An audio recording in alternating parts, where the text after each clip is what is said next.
Partagez votre passion du football avec Premium Automobile, partenaire de l'Estac.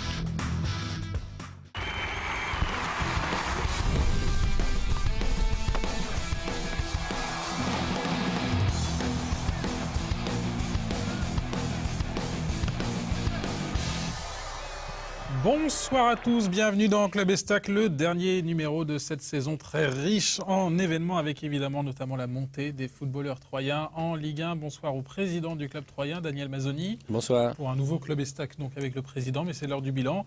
Et puis il y a également Seb et Carlos qui sont de la partie. Bonsoir messieurs. Bonsoir. Bonsoir.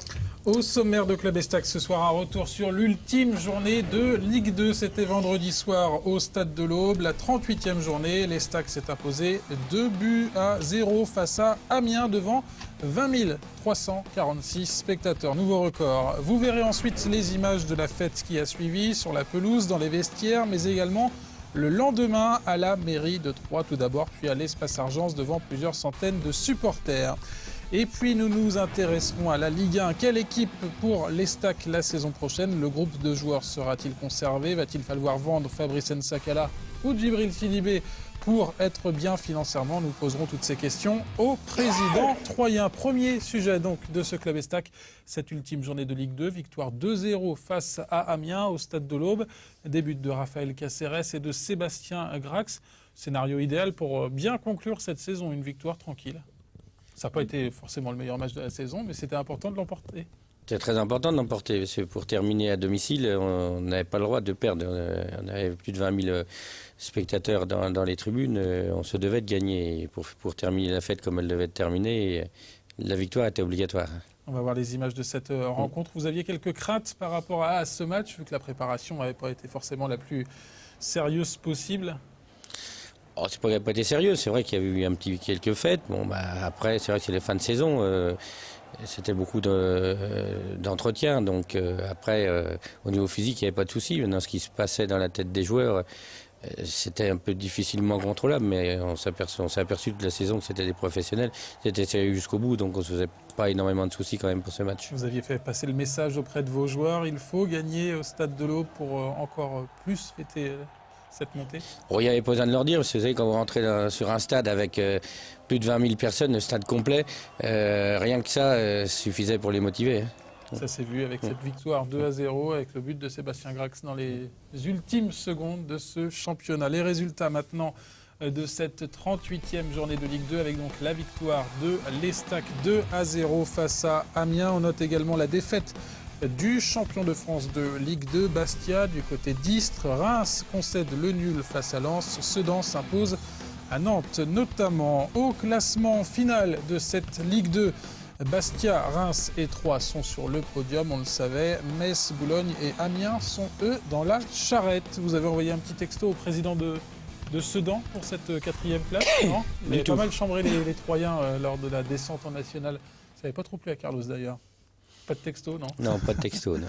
Bon, dès le coup de sifflet final, en tout cas, c'était la grosse fête, notamment sur le terrain. Vous aviez déjà vécu ça, vous? On l'avait commencé un petit peu à Monaco, mais cette fête sur le terrain, après cette montée, donc ce dernier match à domicile, non, je l'avais vécu déjà la montée en nationale, mais pas aussi fortement qu'on l'a fait, aussi ému que cette montée-là au Stade de l'Aube, cette dernière journée. C'était de l'émotion, c'était une délivrance aussi un petit peu? Beaucoup d'émotions, parce que la délivrance était venue quand même une semaine avant.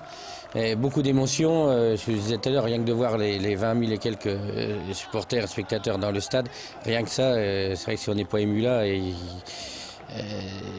moi ça m'a beaucoup touché, oui, de voir tous ces gens dans les tribunes, toutes ces personnes dans les tribunes qui, malgré un match sans enjeu, ont répondu présent pour faire la fête. Ça c'est important et ça vraiment ça se fait chaud au cœur. Seb, ça vous rappelle un petit peu les images de 2005, ce match au Stade de l'Aube également, contre Sedan justement? Ouais, non, mais c'est clair, ça reste des moments gravés pour toute la vie, hein, parce que c'est pas tous les jours qu'on arrive à accéder comme ça, à faire des montées en Ligue 1. Je crois que c'est juste une juste récompense de cette belle saison que l'Estac a fait avec un groupe, on l'a répété tout au long de la saison. voilà, maintenant on est soulagé. Le club est remonté en Ligue 1 et j'espère pour de belles aventures, mais en tout cas c'est mérité. Je crois que Troyes faisait vraiment partie des plus belles équipes de Ligue 2 cette année. Donc le résultat est logique. Alors la fête a continué dans le vestiaire du Stade de l'Aube. Vous êtes même monté sur la table encore, hein, comme à Monaco. Vous avez travaillé votre déhanché en une semaine. Oh, c'est venu naturellement. Ouais. Et là aussi, ce sont forcément dans le vestiaire, un peu plus dans l'intimité, des moments assez magiques à vivre. Oui, on s'éclate, on ne pense plus à rien dans ces moments-là. Ah, Carlos n'avait pas vu Michel Larocque debout sur la table. Non, La photo, mais on avait dit qu'on ne le diffuserait pas. Ah, mais vous n'avez rien dit, donc on l'a passé. Voilà. Le lendemain, on va passer à la réception à l'hôtel de ville de Troyes. On va voir les images avec une cérémonie par la suite à l'espace Argence de Troyes devant énormément de supporters. Ça vous a surpris cette ferveur des supporters troyens? Franchement, on n'y croyait pas trop. Non, moi ça m'a pas surpris parce que déjà tout au long de la saison ils ont été présents et on voyait que ça montait en puissance au fur et à mesure qu'arrivait la fin de saison. Donc non, moi ça m'a pas surpris. Je savais qu'ils seraient présents. Ils ont été très présents tout au long de la saison. Ils ont été encore plus présents en fin de saison. Donc c'était obligatoire qu'ils soient là le samedi midi à l'espace Argence. C'était important de les remercier. C'était important de les remercier parce que la montée, c'est les joueurs, c'est le staff, mais c'est aussi les supporters. Sans supporters, il y a moins d'équipes et on ne peut pas monter si haut si on n'a personne pour nous soutenir. En tout cas, il y a beaucoup d'engouement. On a vu donc toutes ces festivités. Il est grand temps maintenant de passer à l'actu de Club Estac.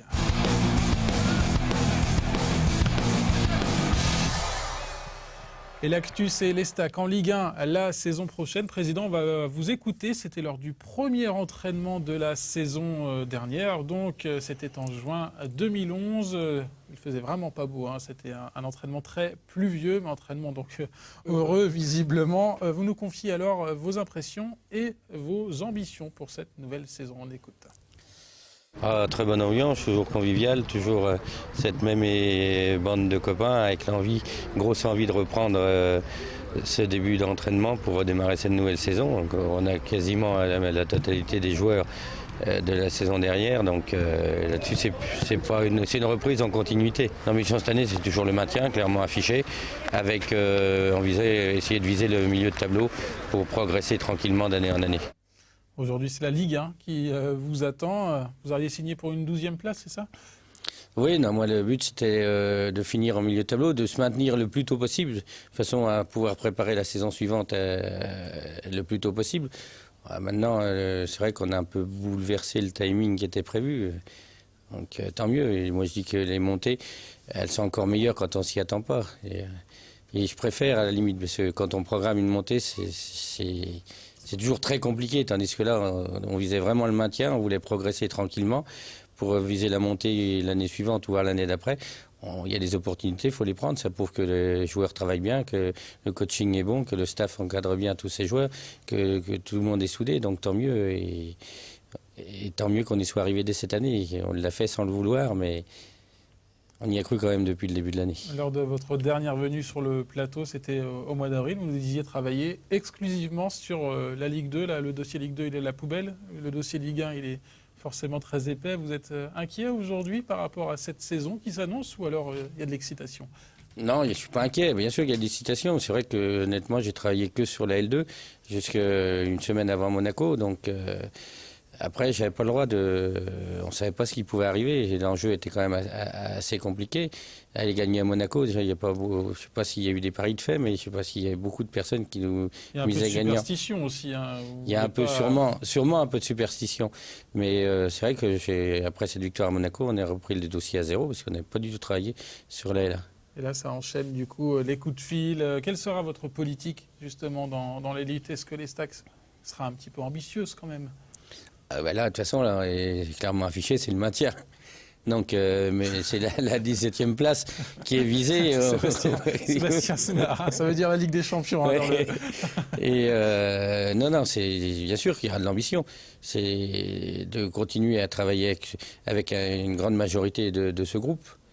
Hein, et connaissant leurs qualités, connaissant la mentalité de ce groupe, avec quelques éléments qui vont venir étoffer ce groupe. Je pense qu'on devrait ne pas être ridicule en disant qu'on vise le maintien. On verra avec le groupe justement juste après la pause, mais avec Furlan, avec Jean-Marc Furlan à la tête de l'équipe. Il avait dit, Président, je vous montre l'équipe en Ligue 1, puis après je vous laisse. Là c'est plutôt que prévu, donc il va rester. Bah, bien sûr, d'abord il lui reste encore 1 an de contrat. Il est hors de question qu'il s'en aille. Hors de question. J'avais une petite question comme ça. Est-ce que par rapport au dernier championnat de Ligue 1, là, qu'est-ce que tu ressens par rapport aux dernières équipes de Ligue 1 aujourd'hui? Je pense qu'il y a à peu près une dizaine d'équipes qui ont plus ou moins le même niveau avec les premiers de Ligue 2. Est-ce que tu penses que le maintien, forcément, je sais que tu crois qu'il est largement possible, et heureusement mais est-ce que tu penses vraiment qu'il peut y avoir une belle surprise, et pourquoi pas essayer de terminer, pas forcément à la 17e place, mais voilà, plus proche des 10 premiers Comme Evian, comment t'imagines un petit peu cette saison? Ça peut être la même surprise que cette année où on visait le maintien et on a réussi à monter sur le podium. Maintenant, faut être ambitieux, oui, mais il faut aussi être réaliste. Donc c'est vrai que c'est un nouveau combat, une nouvelle saison, et on part pas forcément dans l'inconnu, parce que le coach a connu la L1, il l'a connu même avec 3. Moi, c'est vrai que je l'ai pas connu en tant que président, mais je l'ai connu autour du club en tant que actionnaire et en tant que sponsor. Donc non, ça me fait pas peur. Je suis vraiment confiant pour la saison prochaine. Et je pense que notre réussite de cette année, ça a été ce groupe qui était vraiment soudé, avec une mentalité exceptionnelle. Une large majorité de ces joueurs vont rester la saison prochaine. Et même dans le recrutement, la priorité sera d'abord la mentalité du joueur avant la qualité. Et c'est vrai que si on arrive à pallier les deux au maximum, ça sera le top. Messieurs, juste après la pub, parce qu'il y a beaucoup de pubs en ce moment, hein, évidemment, une montée de l'Estac, ça se vend. Nous demanderons au président justement des précisions sur le futur groupe troyen, les départs, les arrivées, toutes ces questions dans un instant, juste après cette petite pause. À tout de suite.